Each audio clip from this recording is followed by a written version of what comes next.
Hi everyone, this is Murthy. Welcome to QA automation classes.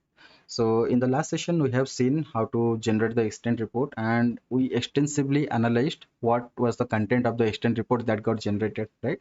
So whatever the configuration we did to the base steps and the respective test class and those configuration, how those are shown or displayed in the test report, in the extent report, right? We have seen that one. So I can quickly show you that one more time. So if you see here, extend spark report.html. I think I have already opened it here, right? So if you see, this is the we have already gone through it, right? So information and everything, right? This is category wise or the tags wise, and this shows the statistics, right? How many test cases ran, how many passed, how many events are there, right? So now this is the past test case example. We ran one test case and it got passed. So what happens when there is a failure, right? So we never exercise that part, right? And even if you see in the base types, right? So let's open the base types. This initialize report we have seen, right? The extend report is getting generated, but I also have added one more method that is called as capture screenshot, right? So this capture screenshot is going to capture the screenshot when your test execution fails, right? If your test script is running and at some point of the time it is failing, then it will capture that UI screenshot and it will store that where in the screenshot path wherever we are mentioned. So we are mentioning the screenshot path inside the reports. There will be one screenshot folder, and within that there will be the name will be screenshot, and then some random number will get generated through math.random and .png. Okay, so that's how the screenshots are going to get stored over there. But in which case it is going to get stored? So when there is a test case failure, right? But how we will identify if some test case is failing, and then we need to call this method, right? So because of that, we need to we need to understand a concept called the listeners in TestNG, right? So what exactly is the listener? So let me go to, yeah. So we are going to work on the listeners. Okay, so I told we are going to work on the listeners. Okay, so what exactly is the listeners, right? What is this listener? As the name suggests, the listeners listens to an event. Okay, if there is an event, this listener is going to listen to it, and whenever the that event occurs, right, the whatever the configured listener is there, that will get invoked, and whatever the action it was supposed to do, or you have defined, okay, do this action, then that will perform that action, right?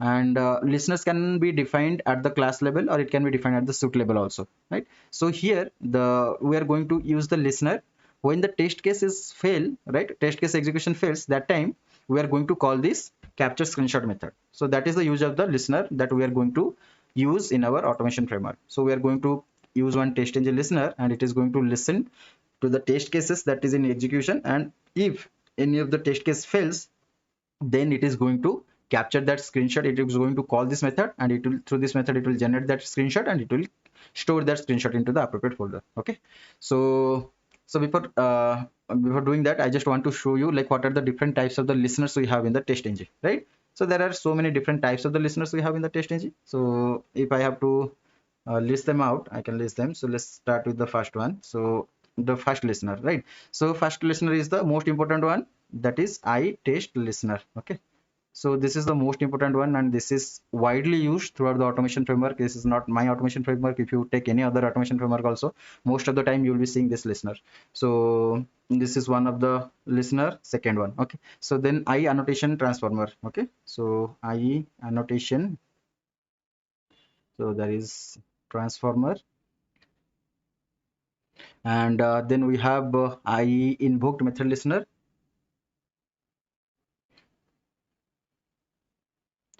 I invoked method listener, method listener, then I suit listener. Okay, I suit listener, and then fifth one. Okay, and we have I reporter. There is no space, guys. Okay, I reporter, and then just take another color. Okay, so six. So I configurable, I configurable,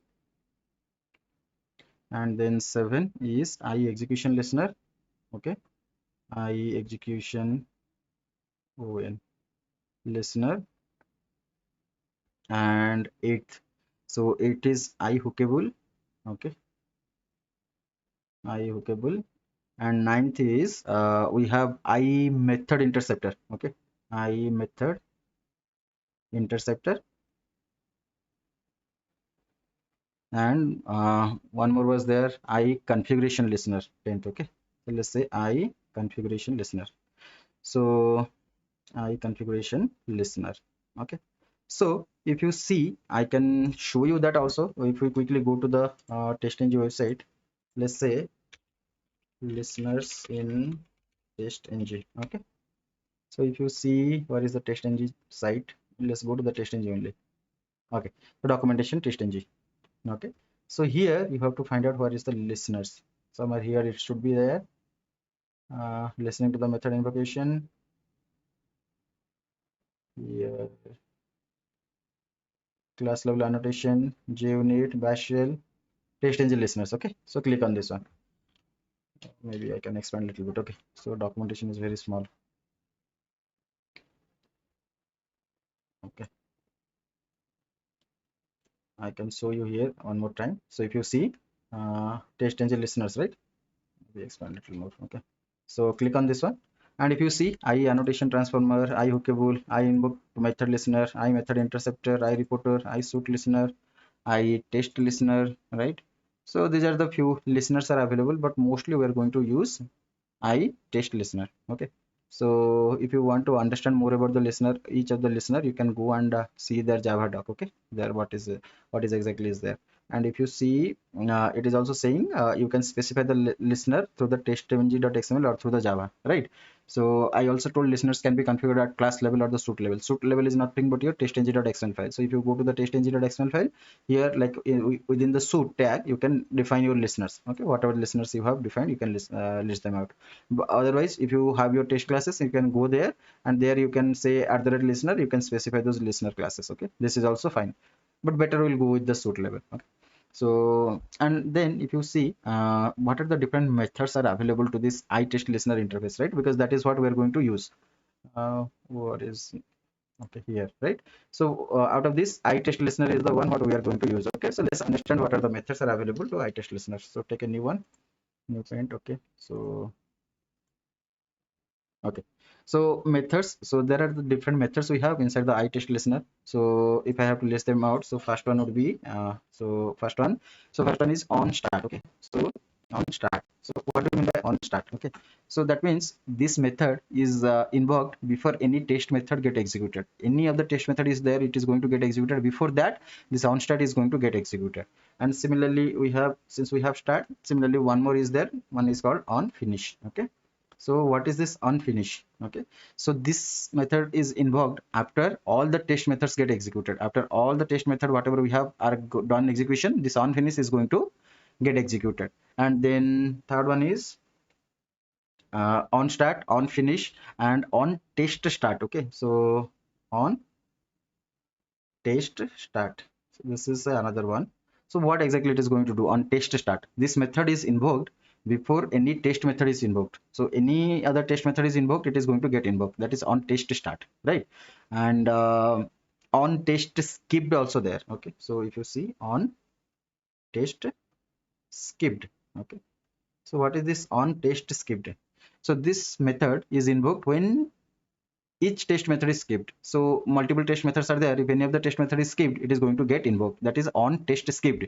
Similarly, we have on test success and on test failure. Okay, five is on test. Okay, success, and this method is going to invoke when any test method is succeeded. And similarly, we have six, right? Okay, so on test success, on test failure, right? So on test failure. So this on test failure is going to get invoked when any test method gets failed, and we can create an event of tracking a screenshot which would show where the test has been failed. This is what I was talking about on test failure. So we are going to use this method, right, from the iTest listener. Okay, this is the iTest listeners method on test failure. We are going to use it, and we are going to configure it so that when there is a test failure, this method is going to get executed, and it will in turn call that get screenshot method, and it will generate a screenshot. Okay, and there is one more, so that is on test failed. Okay, on test failed. Okay, and we'll say failed, but on test failed, but within success percent something, but within but within success percentage. Okay, but within success percentage. So how, what exactly that? On test failed but within success percentage. Okay, so this method is going to get invoked each time the test method fails but is within the success percentage mentioned. So how to use this one, I'll just show you. Okay, so suppose there is a at the rate test annotation, so you are using, so there you can say, okay, say success percentage. I'll say success percentage, success percentage equals to 70, and one more parameter I can say, invocation count equals to 10 something. Okay, so invocation count equals to 10 something I'm saying. Okay, so now what do you mean by that? So this means, right, in this test annotation we're saying success percentage is 70, right? So 70%, right? So and invocation count is 10. That means out of 10 times, if at least 7 times the test method gets passed, then it will be considered as passed. So if it becomes 8, right, so it will be considered as fail, right? Out of 10 times, minimum 7 test cases should pass. Success percentage is 70% we are expecting here.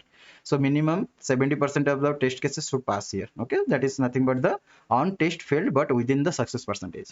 Okay, so and for all this method, there we can pass the argument. There are different types of argument like I test result and I test result. Let me list it out. Arguments. Okay, so what are the arguments we can pass? We can pass I test result. Okay, I test result. This is one, and it describes the result of a test. Particular test has been run, right? What is the result of the test? It will define. And there is one more is I test context. Okay, so I test context, it contains all the information of the given test that has been ran. Okay, so these two are the arguments. If you see, these two are the arguments. Okay, and we have 7 methods and 2 arguments. What are the 7 methods? If you see, for I test listener, on start, on finish, on test start, on test skipped, on test success, on test failure. This is the most important one, and this is what we are going to use, right? And the last one is on test failed but within the success percentage, and we saw that what is the example. Okay, and arguments are I test result and I test context. Okay, so I hope everyone is clear on this one. This is a theoretical part. So in the next session we are going to look into the actual implementation, how exactly we can implement the I test listener, right? So where and all we have to update our automation script to implement this I test listener, and how can we start taking the screenshot when our test case fails. We'll look into that in the next upcoming session. So that's all for today, guys. If you guys are really enjoying these sessions, I request you to subscribe to my channel and share this content with your fellow colleagues, right, fellow team members or colleagues, so that they can also get benefited out of it. And if you have any questions, please do put them in the comments. I'll get back to you as soon as possible. I will meet in the next class. Thank you, everyone. Bye.